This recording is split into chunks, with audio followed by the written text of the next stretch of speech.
नहीं बाँचे चोला दाए तोरे दरस बिना,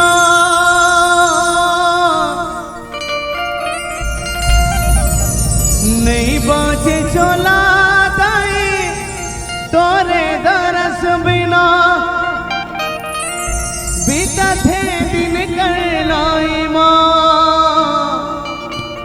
कर लाई माँ। ले जा भैया लगो रे, दे आना संदेशा मोरे माइला।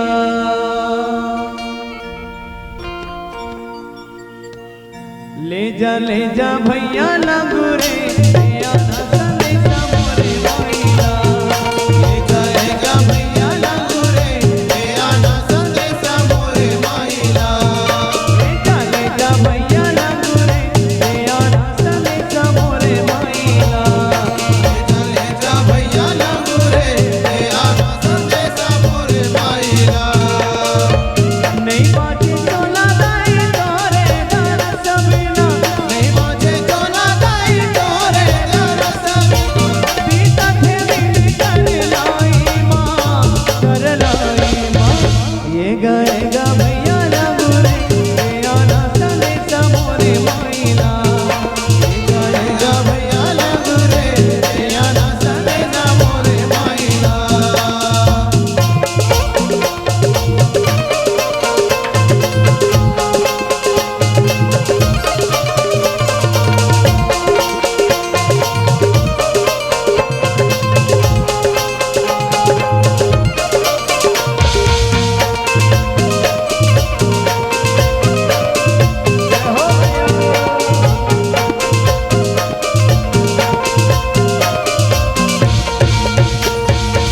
चैत महीना दाई ज्योति जलाए हम, ध्वजा पताका तोरे नाम की लगाए हम। लिपि पोते अंगना चौक पुराए हम, चंदन काठ के पिड़ने मढ़ाए। सेव के मन के में सेवा बजाए, सेव के मन के में सेवा बजाए। काटन छोड़ सेव खाई माँ, सेव खाई माँ। ये गाएगा भैया लगो रे, दे आना संदेशा मोरे माइला। ले जा भैया लगो रे, दे आना संदेशा मोरे माइला।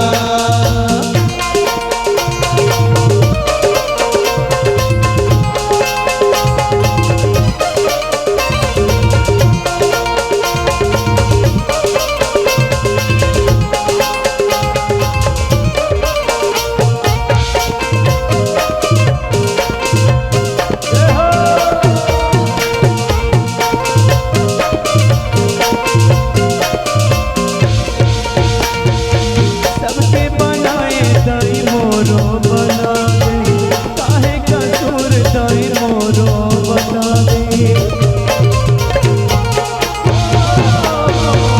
दाई का हाथों बेटा कह के बुला दे, महिमाला कैसे गाँव कहीं बता दे। कहीं देवी लग रे भैया कब मोरो रे,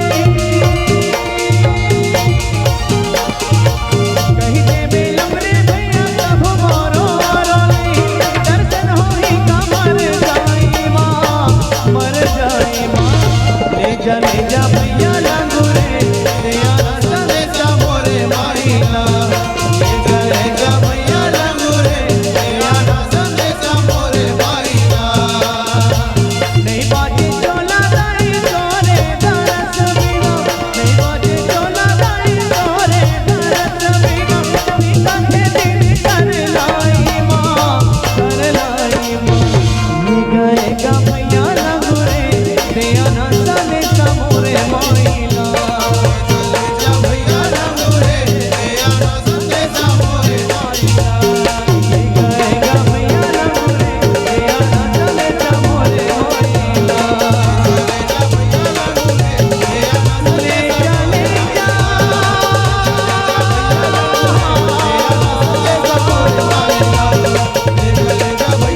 बोले जयकारा साजे दरबार की जय हो।